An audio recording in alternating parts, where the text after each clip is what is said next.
internacionales. Camerún. Paul Biya, el actual presidente del país y jefe de Estado activo de más de edad del mundo, optará por su 8º mandato presidencial.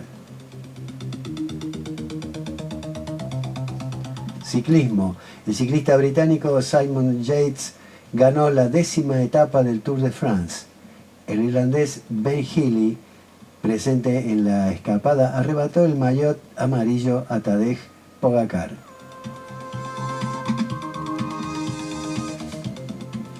Colombia. Miguel Uribe, herido gravemente el 7 de junio, ha tenido una mejora clínica y se le inicia un proceso de rehabilitación neurológica.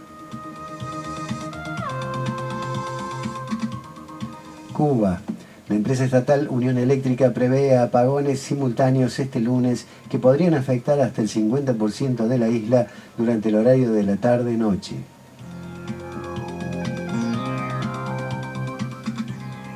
Estados Unidos. 9 personas murieron el domingo por la noche tras el incendio de una residencia de ancianos en Fall River, Massachusetts, según informaron las autoridades. El asesor económico de la Casa Blanca, Kevin Hassett, declaró que siguen en curso las negociaciones comerciales con la Unión Europea, Canadá y México.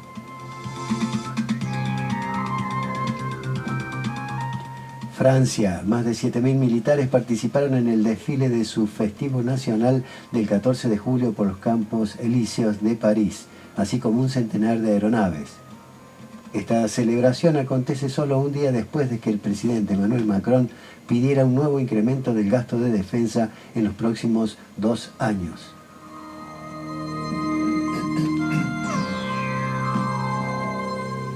Guerra en Gaza. Hamás acusó al primer ministro israelí Benjamín Netanyahu de ser un experto en hacer fracasar negociaciones. Más de 58.000 palestinos han sido asesinados en la Franja de Gaza desde el 7 de octubre de 2023 por el fuego israelí, según fuentes sanitarias del enclave. Guerra en Ucrania. Donald Trump amenazó imponer aranceles severos a los aliados de Rusia si no se logra un acuerdo de paz en Ucrania dentro de los 50 días. También dijo que las armas de Estados Unidos que enviaría a la OTAN para apoyar a Ucrania incluirían sistemas de misiles Patriot y baterías. El enviado especial de Estados Unidos, Keith Kellogg, se reunió con el presidente ucraniano Volodymyr Zelensky.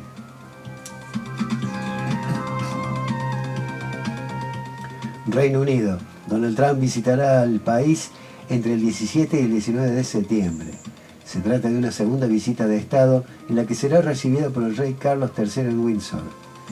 Antes de eso, el primer ministro del Reino Unido, Keir Starmer, se reunirá con Donald Trump en una visita privada a Escocia a finales de julio. Rusia. La Fiscalía pidió 18 años de cárcel en ausencia para Boris Akunin, el escritor ruso más leído antes del comienzo de la guerra en Ucrania, por justificar el terrorismo. Siria. El ejército israelí afirmó haber alcanzado varios tanques en el sur de Siria. Los enfrentamientos entre las tribus beduinas y drusas en el sur del país mataron al menos a 89 personas, según informó el Observatorio Sirio de Derechos Humanos. Somalia. 15 yihadistas murieron la noche del domingo durante una operación antiterrorista de la Agencia Nacional de Inteligencia y Seguridad, según informó la entidad. Sudán. Al menos 46 personas murieron y otras 37 resultaron heridas en un supuesto ataque perpetrado anoche por el grupo paramilitar Fuerzas de Apoyo Rápido contra una aldea.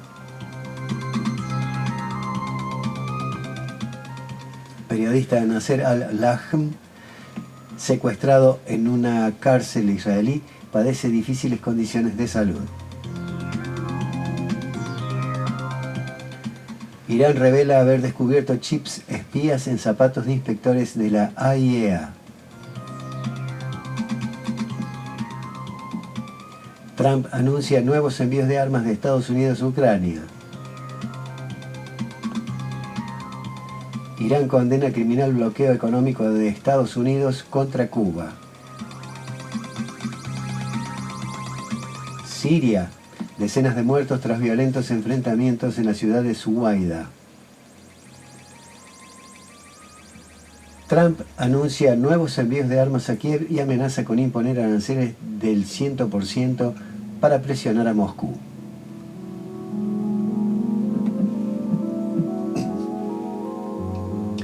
Desde el Parlamento ruso afirman que la medida del republicano es un paso atrás en la solución de la crisis ucraniana.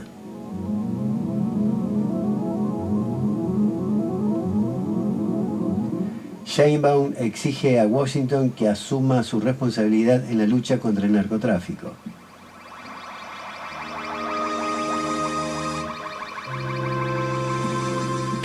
Cuba critica a Estados Unidos por no otorgar visas a los técnicos, dejando un equipo infantil fuera de un torneo de softball en Puerto Rico.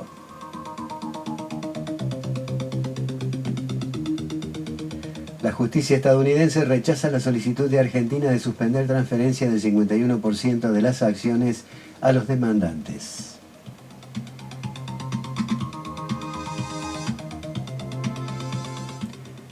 Colectivos. El gobierno reconoció nuevos costos y puede subir el boleto en Argentina. Crisis cambiaria. Se disparan los dólares en el inicio de la semana. Escándalo Libra.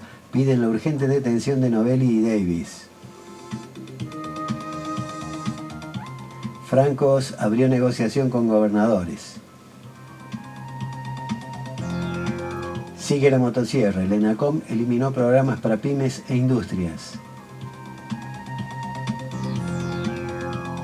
El gobierno demora los vetos y espera el fallo de YPF.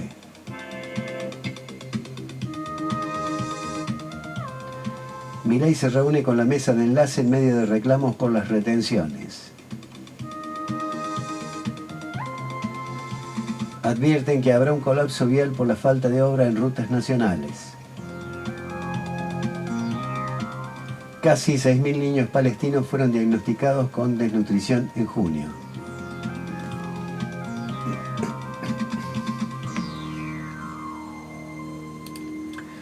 Y así damos por finalizada la lectura de los principales titulares nacionales e internacionales. Para recabar mayor información pueden hacerlo sintonizando las señales de Telesur, France 24, Russia Today, Radio El Destape a través del sistema de la TDA, cuya antena transmisora se encuentra en nuestra ciudad en la zona del Puente Negro. Y para aquellos que tienen Riotel TV, en los canales 401 sintonizarán Telesur, 408, France 24, 412, Russia Today. La televisión digital abierta, TDA, llegó a Río Tercero.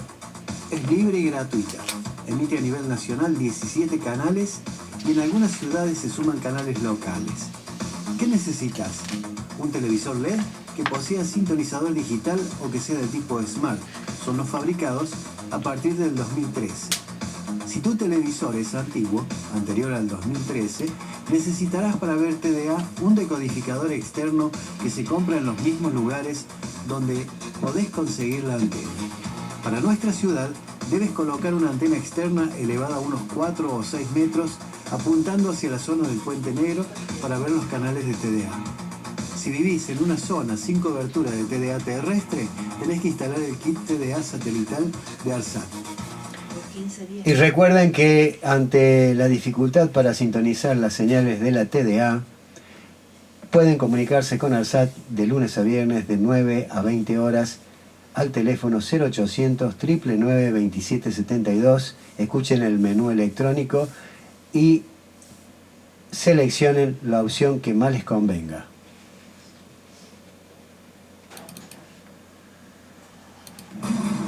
YPF Barale Hermanos, Sociedad Anónima, que te brinda, además del mejor combustible, un lugar placentero donde disfrutar de un café, una merienda al paso, con la mejor atención. Recibimos todas las tarjetas. Con YPF Serviclub, todas tus compras suman. y obtenés promociones y descuentos. Cambio de aceite, chequeo integral en YPF Boxes, que podés pagar con naranja en 6 cuotas sin interés. YPF Barale Hermanos, Sociedad Anónima, te espera en Avenida Sabio, Camino Almafuerte, con el mejor servicio. Veterinaria Priotti te ofrece una especializada atención para tu mascota. Planes sanitarios, cirugía de media y alta complejidad, traumatología, cardiología, radiografía digital, ecografía, electrocardiograma, odontología, laboratorio de análisis clínicos. Veterinaria Priotti, donde tu mascota tiene voz, está en Esperanza 1482. Urgencias 3571 69 28 69. WhatsApp 3571 32 76 07. Y en Instagram, Veterinaria Priotti. El BEA de Parque, con B de Bienestar, en Eleazar Garzón y Juan Álvarez, en Parque Monte Grande, de oferta todo el año. ¿Dónde si no? El BEA de Parque ayuda a cuidar tu bolsillo. Misceláneas de María Susana, en Leandro Alem 950, tiene la indumentaria para toda la familia. Bebés, niños, jóvenes y adultos se visten en Misceláneas de María Susana. Alem 950. Teléfono 3571 60 70 21, Río Tercero. Llegate a Miscelánea María Susana. No te vas a arrepentir cuando veas los precios, calidad y variedad de prendas. Comprobarás que valió la pena y te vas a llevar todo. Te recuerdo nuevamente la dirección. Alem 950, Río Tercero. Miscelánea María Susana. Tre Fratelli Despensa, en Justiniano Pose 2655 de Barrio Parque Monte Grande. Tiene todo lo que necesitas en fiambres, chorizos, milanesas listas para freír, artículos de almacén, limpieza y también perfumería. Acordate, Tre Fratelli, en Justiniano Pose 2655, te atiende Ladero con la mejor onda. Marcos y Ariel, desmalezados, podas, extracción de árbol.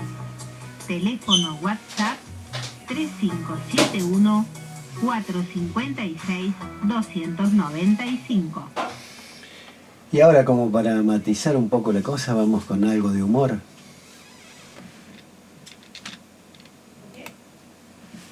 Y ellos están en contra de los seres humanos. Están con los más desprotegidos, con las minorías, con los que sufren el avasallamiento de otros, para ellos es un insulto. No saben que hay 7.900 millones de otros, ¿no? Claro, porque Bueno, pero nosotros tenemos el original que, como acaba de decir su creador, se quedó corto. El hambre no espera. En Sudán, un conflicto mortífero ha forzado a más de 12 millones de personas. Es un tío, aburre ahora, aburrirraje. El agua va a terminar dando Va a hablar en el canal, en el próximo programa que va a salir en el canal Encuentro y en la televisión pública de Milei, el programa Faschistory, que se lo vendimos a $1000 el capítulo. Ahora va a hablar aburrirraje de los zurdos de la historia, mira. Los woke. Bienvenidos a The Faschistory Channel.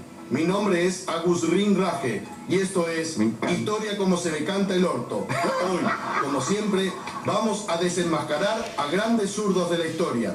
Martín Lutero era zurdo y como a todo buen zurdo le gustaba armar quilombo, hacer corte de calles y piquetes. Sí, era el rey de las protestas. Por eso se convirtió en el creador del protestantismo.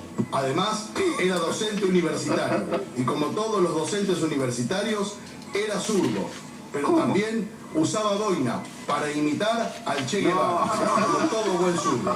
Martín Lutero era el Che Guevara, pero sin barba. William Shakespeare era zurdo. Sí. No. Usaba arito y era gay. Y como todos los gays, era zurdo. Porque los gays son todos zurdos. No son zurdos. Pero además, Sí. le gustaba armar quilombo, como a los zurdos y como a Lutero. Por eso, hasta el día de hoy, Sí. a Shakespeare le dicen el bardo, por lo quilombero que era. Además, si hubiera sido de derecha, en lugar de escribir las obras que dicen que son muy buenas, esas que escribió, hubiera escrito obras picarescas para que las entendieran los libertarios. Obras como Mucho ruido y pocas heces. El rey Lear arranca la tanga con los dientes. O Vamos a Otelo, que el brasileiro está en celo. Vincent Van Gogh era zurdo. Como todo zurdo, hacía lo que le pintaba. Además, era impresionista. Y como todos sabemos, la fotocopiadora zurda de Sociales hace impresiones todo el día. Por otra parte, si hubiera sido de derecha, en lugar de dibujar pelotudeces, hubiera dibujado los números de los libros contables de alguna empresa holandesa de la época. Van Gogh era zurdo y se cortó una oreja. Pero si hubiera vivido en la pujante Argentina libertaria de Milei, No. se hubiera cortado un huevo. Van Gogh era tan zurdo que se murió antes de que sus cuadros valieran 70 millones de dólares para no entregarse al capitalismo. Mi nombre es Agus Rin Raje. Esto es The Fascistory Channel. Nos vemos la semana que viene acá, en Historia como se me canta el orto, para seguir desenmascarando zurdos de la historia. Superaste. Muy fuerte, muy buena, muy buena. Realmente no tiene desperdicio y le agradecemos a la gente del Destape, precisamente el programa Detrás de lo que vemos, que se emite en esa señal, por permitirnos compartir con ustedes, aunque sea la partecita de humor, como para matizar un poco el programa. Y ahora vamos a algo de historia. La historia jamás contada. Las cosas no suceden porque sí. Santiago de Liniers, la ejecución. Quita, nunca he temido la muerte y mucho menos cuando muero por mi fidelidad a la nación y al rey. Estas fueron las palabras del héroe de la Reconquista según el anónimo Relación de los últimos hechos del general don Santiago de Liniers, fechado el 15 de enero de 1812, momentos antes de ser fusilado cuando pretendieron vendarle los ojos en cabeza de tigre. Era el día 26 de agosto de 1810. ¿Cómo pudo ser que los mismos que lo aclamaron unos años antes ahora ordenaban su ejecución? Desde que se produjeron los acontecimientos del 28 de mayo de 1810, Cisneros estuvo en comunicación permanente con el gobernador Gutiérrez de la Concha y su entorno, dentro de los que estaba Liniers. Los sucesos del 25 de mayo determinaron la creación de la Junta de Gobierno Patrio y la destitución del virrey Cisneros, quien le escribió una carta a Santiago de Liniers, arduo defensor de la monarquía, pidiendo su ayuda. El gobernador de la Concha se reunió con Liniers, Gregorio Funes, el obispo Orellana, Moscoso, Samayoa y otros, resolviendo finalmente defender la causa de España y de su monarca Fernando VII. La única excepción fue el de Funes. Así fue como, de acuerdo a lo manifestado por el gobernador de la Concha el 20 de junio, Córdoba desconoció a la Junta de Buenos Aires y juró fidelidad al Consejo de Regencia de España. El virrey del Perú, Abascal y Goyeneche en Cusco, apoyaron en su decisión a Córdoba. A Lima y La Paz se sumaron Salta del Tucumán y Potosí. Después se sumaría Mendoza, Santiago del Estero y otras. También Montevideo y Paraguay. Buenos Aires está rodeada y podía ser tomada por los contrarrevolucionarios y ahogado el primer grito de libertad. Ni qué hablar de la vida de los miembros de la Junta. Había que romper el cerco, si era preciso, a sangre y fuego. Buenos Aires se quedaba sola y debía mostrar coraje, porque Liniers era un enemigo popular, muy preocupante para el éxito de la Revolución de Mayo. La gente aún lo tenía como un héroe de la reconquista de Buenos Aires con las invasiones inglesas de 1806 y 1807. Y todo esto Moreno, secretario de la Junta y gran visionario político, lo sabía perfectamente. Liniers se había puesto al mando de las fuerzas contrarrevolucionarias y había que obrar rápido, para que muchos no tuvieran tiempo de pensar y dudar y por ende no fracasara el movimiento patriótico. En el ínterin fue apresado en San Nicolás de los Arroyos por una partida de blandengues, el propio hijo de Liniers dirigiéndose a Montevideo para buscar apoyo a su causa. Dado los hechos ocurridos, la Junta, a través de Mariano Moreno, envía a Córdoba un ejército auxiliador de 1000 a 1500 hombres, al mando de Francisco Ortiz de Ocampo. Lo acompañan el coronel Balcarce e Hipólito Vieites. Finalmente, Balcarce sorprenderá y apresará al ex virrey la noche del 6 de agosto y horas más tarde caerán Gutiérrez de la Concha, el coronel Allende, Rodríguez, Moreno, algunos oficiales y el obispo Orellana. Anoticiados de lo acontecido en Buenos Aires, la Junta votó en forma inmediata y unánime por el arcabuceo de los prisioneros. De Anfunes trató de interceder por los condenados ante Ortiz de Ocampo, quien mandó una carta, que Moreno respondió, haciéndole ver que el primer deber y el mejor ejemplo para con sus tropas era cumplir las órdenes dadas. De esta manera, y con órdenes contundentes, partió Castelli hacia Córdoba, acompañado de Domingo French y su escolta. Pasados unos días, Castelli, French y Balcarce se encontraron con los reos y la escolta y se dirigieron a un pequeño bosque denominado el Monte de los Papagayos, cercano a la posta Cabeza de Tigre. Todos los prisioneros fueron amarrados y tras cartón Castelli les hizo leer la sentencia a muerte. Cuando pretendieron vendarle los ojos a Liniers, este gritó: «Quita, nunca he temido la muerte y mucho menos cuando muero por mi fidelidad a la nación y al rey». Imploró el auxilio de María Santísima, hincado de rodillas y con la vista fija en los soldados que estaban con las armas preparadas, les dijo: «Ya estoy, muchachos». Y haciendo a este tiempo la señal, el oficial Juan Ramón Balcarce se hizo la descarga con impericia o perturbación de los soldados. Sin embargo, de los 6 tiros que le dirigieron, cayó en tierra con todas las señales de vida. Le dispararon 2 tiros más y no murió hasta que French le disparó una pistola en la frente. La misma suerte tendrían el resto de los sublevados, en Cabeza de Tigre, en las cercanías de Cruz Alta, Provincias Unidas del Río de la Plata, el 26 de agosto de 1810, salvo el obispo Orellana, quien según el anónimo de la relación de los últimos hechos del general Liniers, habría sido obligado a presenciar las ejecuciones. La Junta había logrado su cometido y Moreno comenzaba a demostrar hasta dónde estaba dispuesto a llegar para alcanzar sus objetivos revolucionarios. Este extracto ha sido sacado de cartas y discursos patriotas por Waldo Dávila, a quien le agradecemos haber compartido con nosotros esta nota.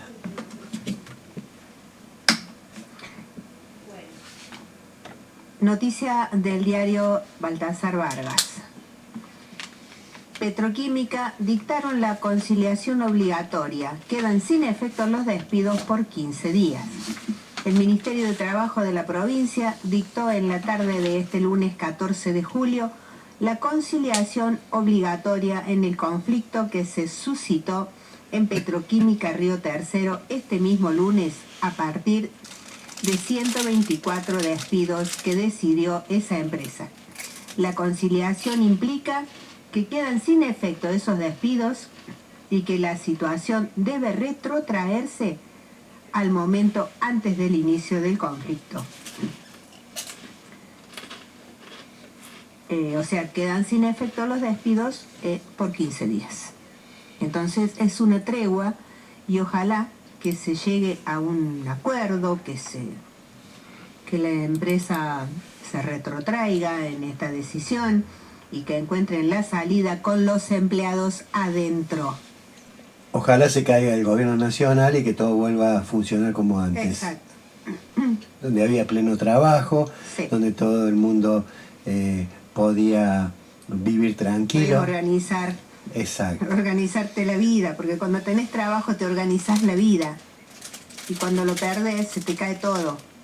Lo digo con conocimiento de causa. Bueno, Tony, ¿tenés algo o busco? ¿Qué decís?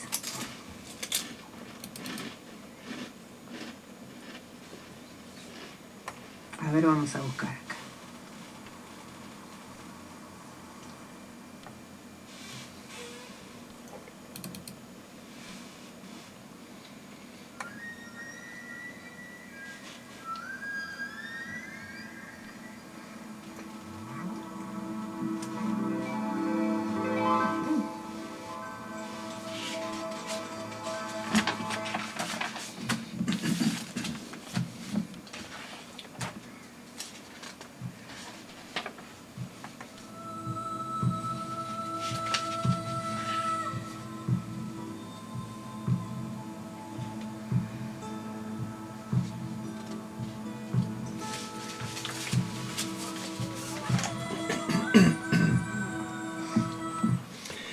Bueno, anteriormente a lo anunciado acá por Norma, que salió en el diario de Baltasar Vargas, había habido una entrevista a Felici donde decía algo así: crece la tensión en la planta de Córdoba, nos han militarizado, paro y despidos masivos en la petroquímica Río Tercero. Luca Felici, secretario gremial del Sindicato Químico y Petroquímicos, explicó por la AM750 que detrás de los despidos hay una maniobra de la empresa para avanzar con flexibilizaciones. Trabajadores de la petroquímica Río Tercero denunciaron este lunes la militarización de la planta y la decisión de la empresa de, en medio de un conflicto laboral, avanzar con 125 despidos. Que bueno, por lo menos ahora por 15 días van a tener un respiro. Aunque me parece que va a ser una tortura el compás de espera. Ya lo creo. Con el espacio de trabajo totalmente paralizado por una medida de fuerza, el secretario gremial del Sindicato Químico y Petroquímicos, Lucas Felici, aseguró que detrás de esta maniobra hay un intento de flexibilización de las condiciones laborales. Ante la pregunta de la AM750, el dirigente gremial explicó: primero fueron al Ministerio de Trabajo a buscar que cediéramos un par de días para pagar los salarios que aún adeudan. Pero, dijo, después empezaron a vaciar los tanques y pararon toda la producción. Ante esto, explicó, el gobierno de Córdoba les dio 48 horas para presentar un plan de normalización. Felici sostuvo que, lejos de responder positivamente, la empresa contestó con despidos masivos en todos los sectores, tanto bajo convenio como por fuera. No dan ningún argumento, no sabemos si hay una venta y una forma de avanzar con una flexibilización para romper los convenios, deslizó en medio de un gobierno nacional que fomenta este tipo de posturas. Finalmente, Felici cerró con fuertes críticas al movimiento sindical. No sé qué decirle de la CGT, me parecen impresentables. Acá el intendente, por Ferrero, que es el presidente del radicalismo en Córdoba. Ferrer, no Ferrero. Perdón, Ferrer, no sé por qué la tengo con Ferrero, que está intentando hacer una alianza con Milei, acaba de responsabilizar a los trabajadores de la situación. Claro, siempre Poncio Pilato se lava las manos. Ah, sí. Bueno, los radicales son así, porque siempre cuando ha habido algún problema, siempre se han lavado las manos. Si las calles están rotas, fue la gestión anterior. Fueron los peronistas cuando estaba rojo, hace 20 años, que están ellos, pero no importa. Todas las consecuencias, todas las cosas malas, es del gobierno de rojo hace 20 años atrás. Ellos nunca hacen nada. En los juicios de las valijas, seguramente también tuvo la culpa rojo. Cuando sabemos que fue Brouwer de Koning, padre, el que metió las de andar con eso, que vino con la idea.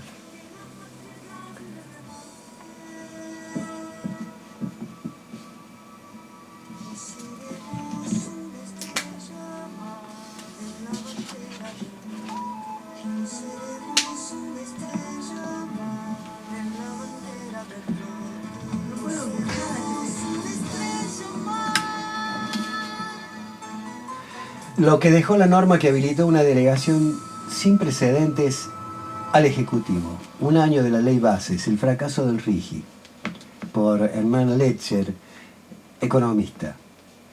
El gobierno tiene que tener las herramientas para gobernar, repitieron, entre enero y junio de 2024. Una variada gama de legisladores oficialistas y opositores, con el objetivo de justificar su voto a favor de la Ley Bases. Vamos a acompañar las cosas buenas, lo que perjudique a la gente no. Se notó, ¿eh? Agregó uno de ellos. Un año después de la sanción y entrada en vigencia de la oficialmente denominada Ley de Bases y Puntos de Partida para la Libertad de los Argentinos, resulta oportuno analizar qué pasó y cómo impactó en la vida de los argentinos. A continuación, un análisis en 4 dimensiones. ¿Cuántas fueron las reformas impulsadas? ¿Cuál fue el impacto de las facultades delegadas? ¿Cuál fue el objetivo de las privatizaciones? ¿Y cuáles fueron los resultados del régimen de incentivo a las grandes inversiones? O RIGI. Casi una reforma constitucional.